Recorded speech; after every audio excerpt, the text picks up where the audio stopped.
Hello, you wonderful people, and welcome to another episode of Not Too Comic Book. This being a show, we're talking about TV shows that are adaptations of comic books. For today's episode, I'm going to talk about the latest episode of Supergirl as well as the latest episode of The Walking Dead.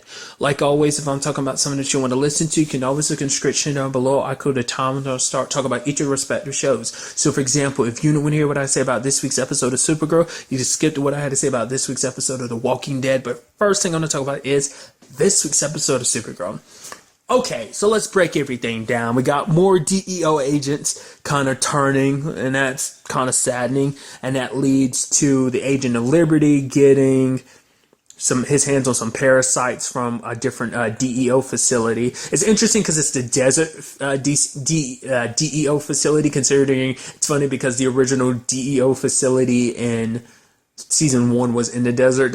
I just think it's kind of interesting. It makes you wonder, did they rebuild it and use it like that, or is this a different desert DEO facility? Either way, it does kind of show you. The fact is that Otis and Mercy ended up killing the agent that helped them, and Jensen's like, whoa. But it's like, yeah, it kind of shows you what kind of people you're with. They're willing to do whatever it takes, to the point they're attacking a police unit. They even attack a fair because it's like, oh, the only way these people will be afraid is if we attack their children. It's like, you don't see how messed up your logic is in that situation. I mean, and I guess that's, the point of this whole villain situation. It's like, you're willing to cross whatever boundaries you need to because you believe you're right. It's like the only way these people will wake up is if you scare them. And the whole point is to shift their perspective on everyone. Like, obviously, Supergirl has her like, oh yeah, because she looks human, so she's not as scary. Granted, she has her powers. That will give some reservations, but I'm sure everything is still going to be about shifting that perspective.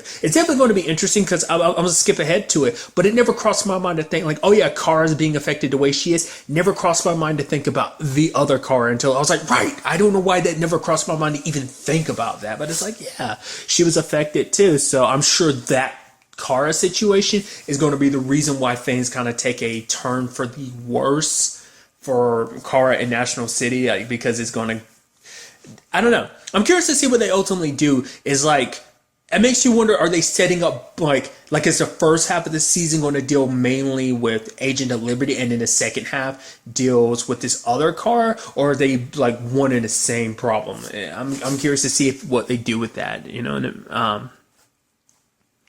But obviously Kara is locked within the suit.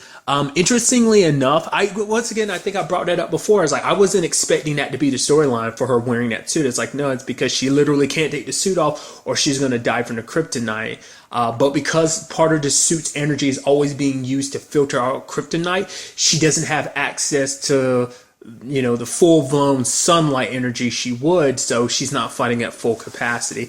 And even then, she still steps in. That suit looks pretty fucking sick, like, especially kind of seeing it in full color, because the preview pictures showed her kind of like walking in it, but like it was kind of like a black background, so you never got to really fully appreciate the colors and see it kind of in full motion. So it looks sick to see it like that.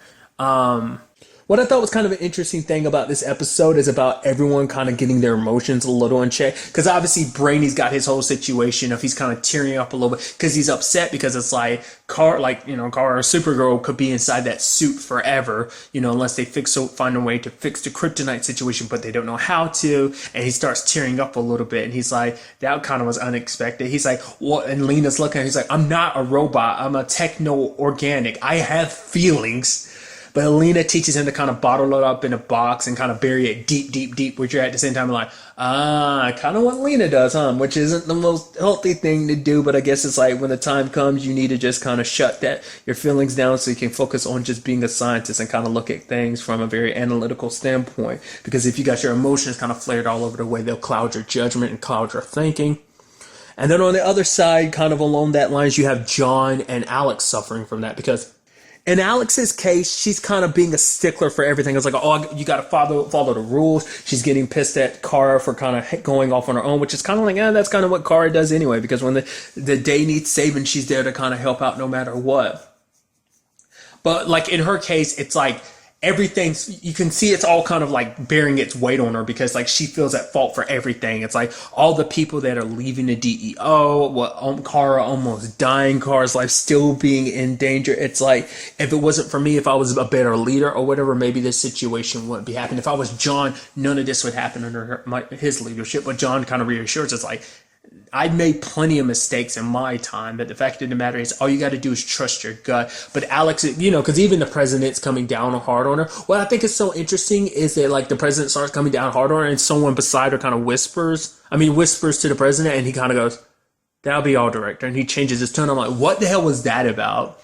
Once again, and it's something I brought up before, it's part of my brain that thinks like we shouldn't trust the vice president, that him being put in power like he is, because his views on this whole situation might get swayed. I don't know. He seems very pro aliens because it's like all about Supergirl, but then it's like, Supergirl is under, it's all for the American, the betterment of America. It's kind of fighting for America's interests. So I guess you could borderline see like from a political standpoint of like why you'd want to be on good terms with Supergirl in that regard. So we'll see whether or not he ends up. Obviously at the end he ends up sending a colonel to keep an eye on Alex because it's like, hey, you disobeyed the rules, but it's like we took down the bad guys, we saved the day. Shouldn't that count for something? I guess not. But kind of continuing this, we had John's whole situation because John was so focused on, he's so filled with anger because he's like, for one, I'm not good enough to follow the same path as my dad. But then at the same time, he's mad at himself for trying to follow that path. And because he tried to follow that path, he wasn't there to fight with Supergirl, and things got escalated to the point they are right now. It's like, she's in this condition because of me, blaming himself. And then we also get introduced to Manchester Black, which so interesting. I meant to bring this up when John came across a photo of him at Fiona's place, but obviously the actor who plays Manchester Black is the same actor who plays Burton from a short-lived USA show called Falling Waters. Kind of like Inception, but they kind of like more on a supernatural side of Inception. It's a whole thing. I really won't go into it, but it's a great show, and I just really liked him as Burton, and it's kind of cool to see him in this as Manchester Black. And it's one of those things where he was like, I'm Manchester Black. If you're a comic book person, like, oh my God, blah, blah, blah. The typical nerd thing. And I'm like, yep, you could easily tell that was kind of a stinger moment for someone who knows comic books. For me, I don't know the character at all. I was wondering, I was like, is he supposed to be like a alien or a human or like, some meta? It's like, no, it seems like he's a human, through and through. So that's kind of interesting. But I guess that's, but because they make it very clear from the beginning, it's like, oh yeah, he's kind of got anger issues. Fiona's actually the one who actually helped him kind of figure that out. It's also interesting too because they kept when the whole John situation with Fiona, I was like, oh my, they're obviously manipulating you. That's not really Fiona. Fiona's dead. It's like, well, they never actually killed her. I guess they did enough to kind of hurt her. Maybe cutting into her like that allowed them to hook her up to the machine that lets them manipulate her abilities and stuff like that. Because I thought this was all about that parasite they took, but I guess it was because it's a combination of the parasite plus the machine they had her hooked up to that led them to being able to control the other aliens. Side note, was the alien that split up into multiple versions of himself? I'm sure it's probably not, but it reminds me of the dude from Teen Titans. If you've seen Teen Titans Go, the dude that's with Hive who splits into multiple versions of himself, the dude with the red suit, obviously he was in the original Teen Titans as well.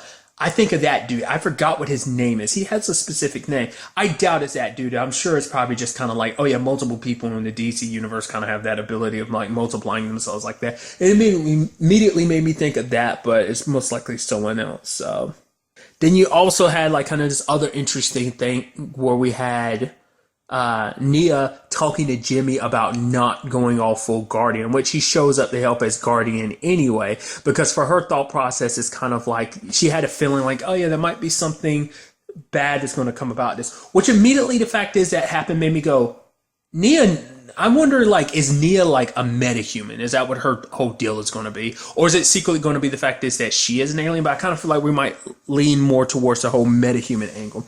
Just because it just seems interesting to me. She almost seems like she has some kind of form of foresight just to, maybe it's just a gut reaction, but it's she kind of knew something was going to go down with the whole Jimmy situation, or Guardian / Jimmy situation before he really did.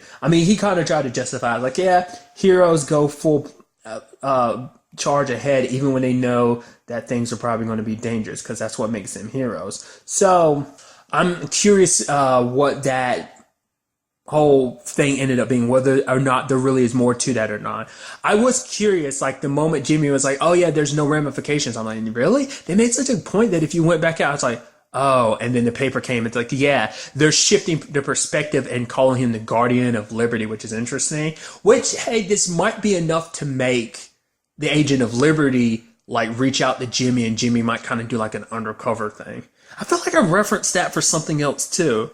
Like, I think I referenced that for something else Supergirl related in the past. I don't remember. Maybe I did, or maybe I'm just trying to give myself too much credit. But nevertheless, it does kind of suck for Jimmy, because it's like, that's not what I represent, especially considering the fact that he's the head of Catco. He's supposed to be representing both sides, and people know that he's Guardian. And now it's that whole situation of like, well, you're supposed to represent this one thing. You know, the people who are pro, alien are going to look at him like, oh, you're a hypocrite. While the anti-alien people are like, yeah. So it's kind of sending the complete wrong message, not just for him as Jimmy, not just him as Guardian, but literally everything he represents as the head of Catco. So that's a complication all on its own. So there's that. Because when it was like, oh, there's no ramifications, I was like, did Lena play another card or something like that? But even she kind of looked kind of shocked. So I was like, oh, maybe she doesn't. And it turns out she didn't at all. So, and other than that, we had the whole Manchester Black getting all those guns. Because, it seems like, Fiona kind of kept his anger at bay, kind of taught him to fight, like find another way, which we kind of even saw that in the police precinct, because like the way he was kind of moving, and just like at one point, the one dude kind of fell off the railings, and then he kind of sits down with his legs crossed, and it's like, oh, okay. Because there's actually like this video game I recently saw someone playing, the Super Best Friends, was it like something Gentle Fist. It's basically like, it's a game where you basically don't have an attack button. You only counter and parry. It's kind of like all about being pacifist. So it seems like a kind of similar thing on that front. I'm wondering, is John going to take a front like that? But I mean, it seems like they're changing Manchester Black over to being like, no, he's going full blown, like going to take people down. Like I said, it doesn't seem like he has any power. It seems like he's just a regular dude, which is interesting, because it seems, well, I say it's interesting because it's like on multiple levels, because we know that like they're going to be pushing the human front of Earth 38 a lot more. Because so far they only show that it pushes like the normal human front, like without really any, well, Legends a tiny bit in certain regards. I'm trying to think. I think Mick and Ray are the only normal people. I mean, Ray has technology. Mick's the most normal because he just has a flamethrower weapon.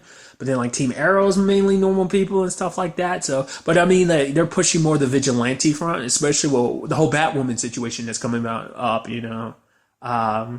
whenever that does. I mean, I'm sure that's after the whole crossover thing, but it's like, it seems like we're inching towards that, which is interesting, because I'm curious to see like what, if any, effects that whole crossover. Like, obviously it's turning into its own show, but I'm curious, will it kind of, before it airs, will it kind of blend in with Supergirl? Or are we dealing with, or is it just going to full on be its own show after the crossover? I know that's kind of like neither here nor there type of situation, because it's, mixing, pots in this situation, which it's kind of necessary in this regard, because, it's the whole dynamic of Batman and Superman, but in this case, it's Batwoman and Supergirl, so I'm curious to see what they end up doing, because that's a dynamic I'm very interested to kind of find out, because I don't know that much about Batwoman. Isn't her name Kate? Her real name? I'm blanking on. Like, it was like months ago when I looked all that stuff up about Batwoman, and even then I didn't look too much into it. That's the whole thing. Nevertheless, it is, but getting back to it, I kind of went on a huge tangent. It is sad that things kind of played out the way it did for Manchester Black. I mean, losing the person you love, who's kind of your anchor. Like, a lot of them have kind of been through that. John's been through that. Lost his dad last season. Lost his people, so there's that hardcore situation, and Carr's kind of been in a similar situation too, of losing people you love. So I'm curious to see what ends up happening with all of that. Also, with Alex's supervision, like, make sure, once again, it's like, what effects that means going forward for the DEO, but also like, what this could, like I said, potentially mean with the president, like where his stances are and certain things. I'm curious to see where that all goes in the long run. It also seems like Mercy and her brother are dead. The alien seems like he killed them. That's interesting. Didn't kind of really see that coming, but I think for Ben, Agent Liberty, everything kind of works for him because it's like, oh, the whole massing, I wear it because it's meant to be anyone can pick up the mantle. It isn't just about us who's behind it. It's about the movement, what it represents. And it also seems like he's turning Jensen into something else because it's like, oh yeah, we're using this parasite to turn him into something else, kind of our weapon. What exactly? Well, we'll just have to wait and see. But once again, it's just kind of like, how do you feel about metahumans? Like, once again, it's not a show that this world is running, like, filled with metahumans. The only other metahuman that was kind of kicking around was Livewire, at least in a grand scheme of things. It was Livewire, and she died last season, so... Well, what's her face from last season, too? I'm blanking. The one who went with Kara, Emra, and Livewire. The one who can make you hallucinate stuff. She, I think she counts as a meta too, doesn't she?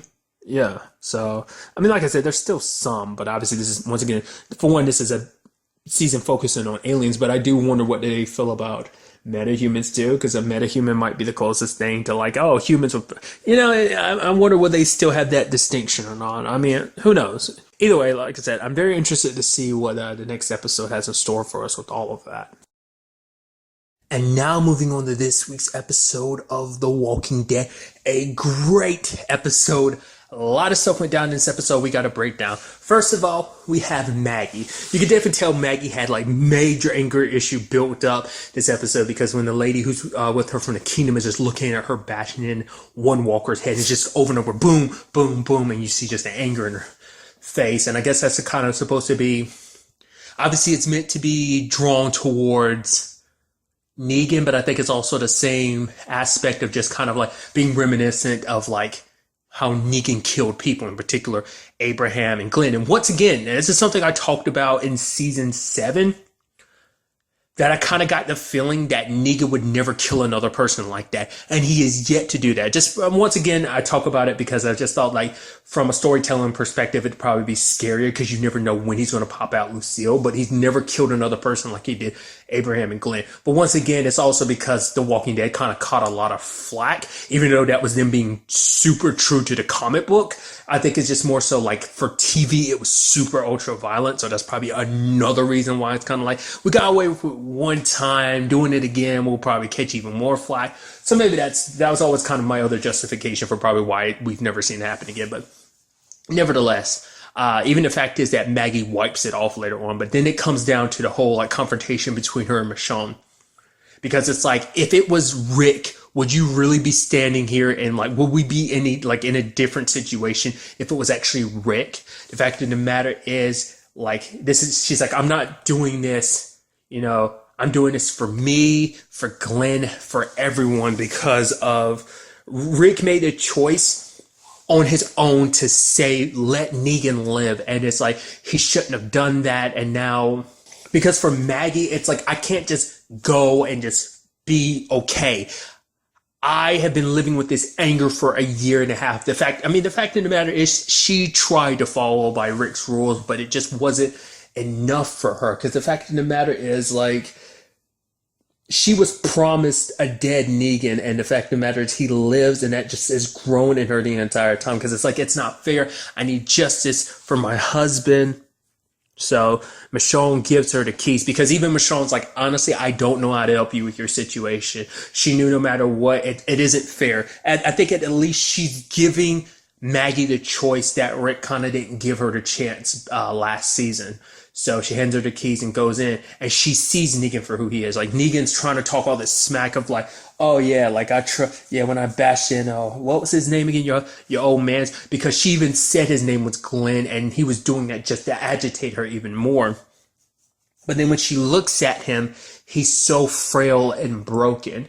The once strong-willed man that he is not because he's nothing now. Because who he was, this legend that he had built himself up to be, is nothing now. He's withered down to a broken man who wants to die because I want to be reunited with Lucille. He doesn't have the bat Lucille as a reminder of his wife. It's like, I want to be with my wife. And I think that's extra motivation for Maggie too, because it's like, why should you get the happy ending? You to be reunited with a person you love, kind of like you don't deserve that. She didn't say that, but that's my justification from it. You don't deserve the easy way out. You deserve to live out your days suffering, going on being this thing that treat it like this thing that you once were, when in actuality, you're not that anymore. You don't deserve to be that. For her, it's like, I came here to kill Negan and Negan is dead. Like, what's sitting before me isn't, even she's like, go back in your cage, and he goes back in and he's just like, no, it's, it's like, he's legitimately broken. It's crazy because all that smack he was talking last episode to Michonne, but at the same time, it's because he felt Michonne was his last hope. Now he knew Maggie was. He was waiting, he was hoping, and she was the last person that was going to be able to give him what he wanted.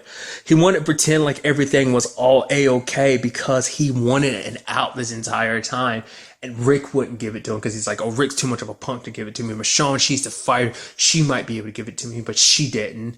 She walked away and saw through his tricks, and Maggie won't give you the out you want. Part of me is wondering, is there a trick to that? But just the way he's looking, like, I think he is defeated. That man is broken, and that's crazy to think about, especially being as tough and as intimidating as he is, and now he's kind of been broken down to what he is.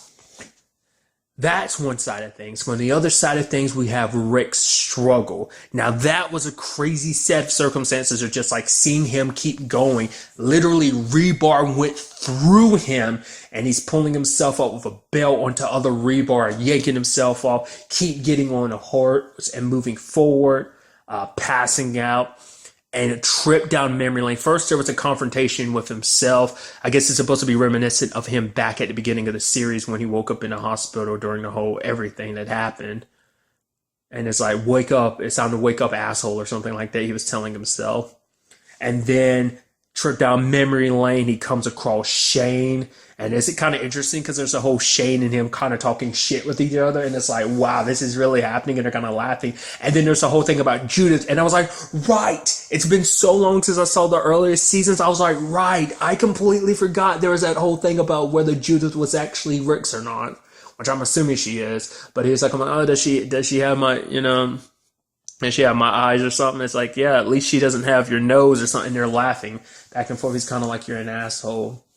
But Shane was kind of interesting because it seems like, Shane represented that dark side of Rick. Like, it's kind of like, I'm the side of you that you have to kind of kick in when you need shit to get done. The fact of the matter, you got to dig in deep. And then I really like the whole conversation of like Rick being like, I didn't want it, but Shane's like, yeah, but you took it. You stepped up, brother. I think it's kind of the whole conversation of leadership. And the fact of the matter is, it's something Rick brought up last episode. He's like, I never asked anyone to follow me, but he's the one that kind of took full charge of everything, and that everything that comes along with it, that kind of responsibility to being, to all these people. And it's such an interesting aspect that I'm curious, like, it seems like I said, kind of going back to like Shane kind of saying, kind of give into that side of yourself because you need to dig in deep to kind of do what you need to do, and telling him to kind of wake up. And he's just kind of, like I said, the whole aspect of it. First there was that, then there was the whole situation, Herschel, because let's not forget, he also apologized to Shane, when Shane's kind of like, nah, man, forget about that. Kind of like, almost like, he hates Rick for it, but at the same time, it's like, I kind of forgive you for doing what you did. You kind of had to, which, to be fair, this is all kind of Rick's subconscious manifesting itself in these different ways. But like I said, it, kind of representing different things, because Shane's kind of more on the, like, aggressive side of things, and you kind of have, like, think of like Shane as like the far negative side of things, and then Herschel's like the super positive side of things, and being like, no, like, don't apologize for anything, related to me or Glenn or Beth. The fact of the matter is, my girl, she's strong, and my grandson is going to make her even stronger.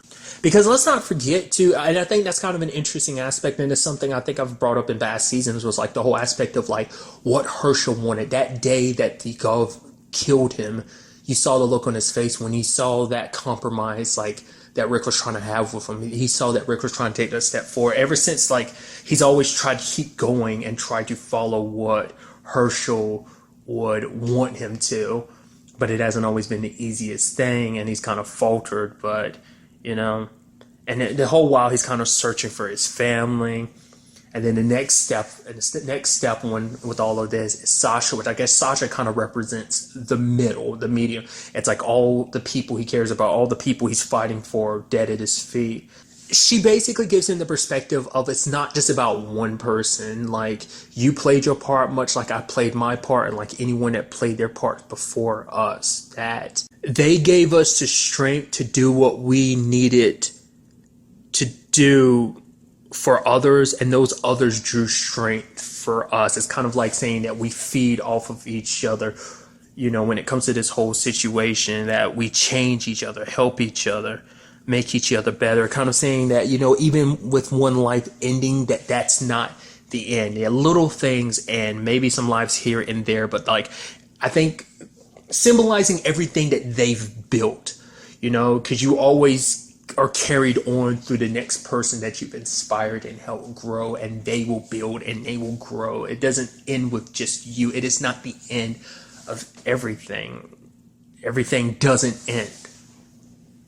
It's kind of like the point she was trying to get across. Because at the end of the day, it's not about you or me, it's about us. And I thought it was kind of interesting, like, kind of, even though I described her as the middle, she was like, I don't think there's ever even. I think everything in the end always crosses over into the good, the brave, the love. Like, all that is kind of what pushes everything over. No matter how much, no matter how much the bad, there will always be everything crossing more over into the good, I think, in the long run, So, and Rick pushing himself, and then seeing like Michonne and everyone else there as he's crossing the bridge, because like he's trying to get the bridge to give way, but it's like, nope, even with that, it's still not enough.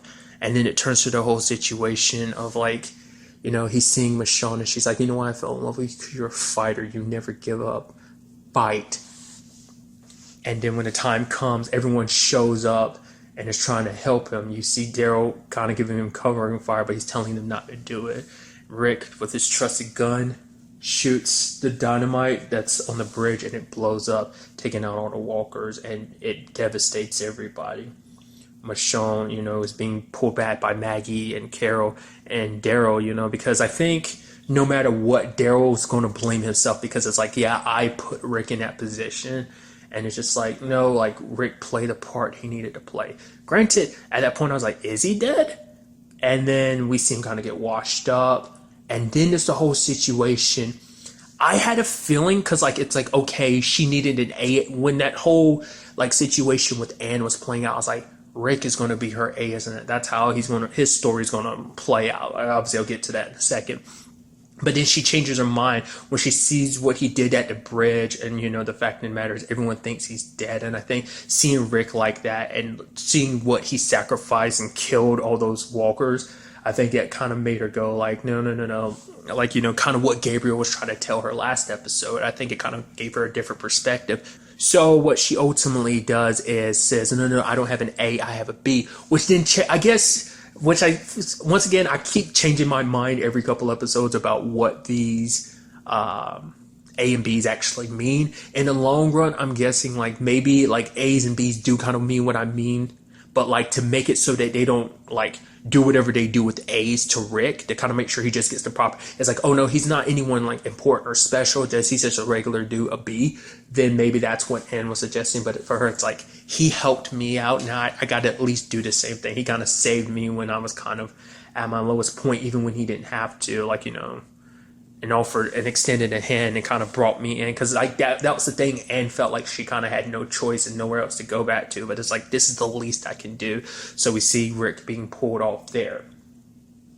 And then hard cut to some time passing by. I was like, when you look at the trees and stuff, like, oh, it's been a while. And then lo and behold, like some group of people need to be saved. And lo and behold, who's there? And I was like, it's like, because at first I was like, wait, are this supposed to be like characters we know just much, much older? I was like, is that what that's supposed to be? And then like I heard a voice, I was like, that's who I think it is. And it's like, yep, it's Judith wearing the hat and wielding the pistol too. They must have found it like amongst the river or whatever, amongst the debris and everything. So we are definitely dealing with a couple years time skip, which is interesting because I feel like they've really kind of been pushing the mold in this situation. They've been kind of messing with time.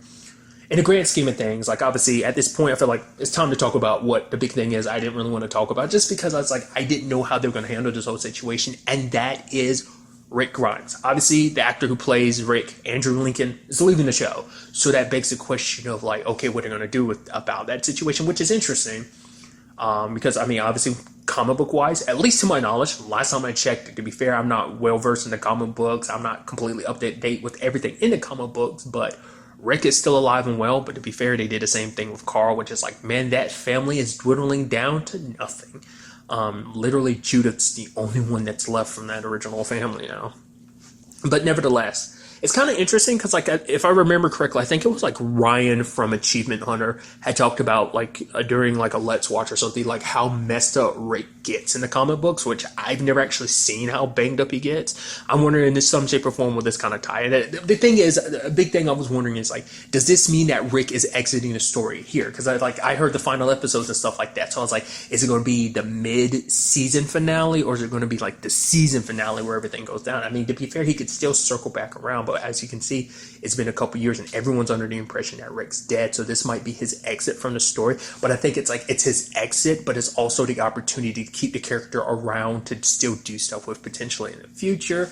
I don't know, maybe it's going to be like, oh, we did that, but we're going to bring the character back at the end of the season or the mid-season finale or whatever, and then be like, boom, here we go. Because like once again, like we've already hit the time skip, which does make me wonder, well, for one, how much time has passed. Like Judith's definitely a good bit older, so it does feel like she looks like and seems like she might be, I could be wrong, but it does seem like they might be putting her about the same age Carl was at the beginning of the series. So we'll have to wait and see on that front.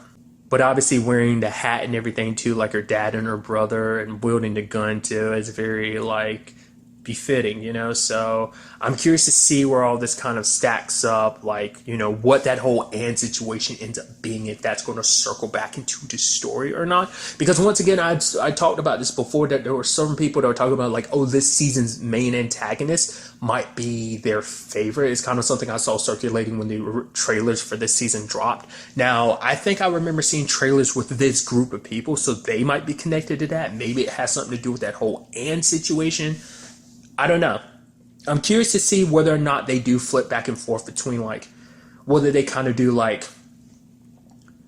if you're familiar with the TV show Arrow or just even the TV show Lost, I'm curious, are they going to do something similar to that coming up? Because this is kind of catch me off guard, because I was like, are they really going to like do this whole Rick thing, potentially killing him off now, considering the fact of the matter is, it's like I said, I was halfway expecting that to be like a mid-season finale. It's like, we still got 3 episodes left. There's even a thing at the end of like, oh, what to see on the next 3 episodes. I made damn sure not to watch that because I don't want to know anything. So I'm curious to see how they handle this going forward. I mean, to be fair, it's not like it's been a crazy time skip. It's only been like a couple years, so that way you don't have to worry about too much aging your characters. To be fair, you can still modify it to make it so like some stuff happens. So it's going to be interesting to kind of catch up with everyone and kind of find out exactly what went down. And like I said, the ultimate see what Rick's fate ends up being, if we ever really get to know it. Maybe it's meant to be ambiguous like that. I don't know. It's a lot of interesting things, but I'm curious to see what this means going forward.